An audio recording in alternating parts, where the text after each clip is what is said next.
আসসালামু আলাইকুম গাইস, আপনারা সকলে কেমন আছেন?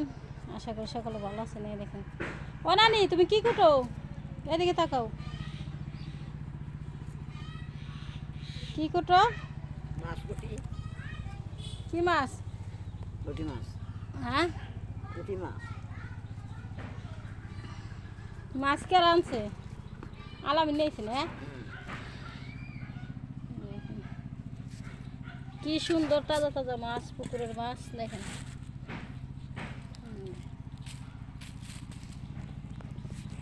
দেখেন আমার ছেলে মাছ খায় না, ছোটো মাছ এমনি মাছ কম খায়। দেখেন আমার আপা গো পুকুর থেকে দিছে, আমার জন্য পাঠাই দিছে। আলামিন নিয়ে আসছে মাছ। দেখেন এখানে কতগুলো কাটছে। ছোটো মাছ কাটতে কিন্তু অনেক টাইম লাগে, সেই জন্য নানি ঠিক মতো আছে। নানি কাটে আর কি করবো, নানি মাছ কাটাকাটি করে একদম।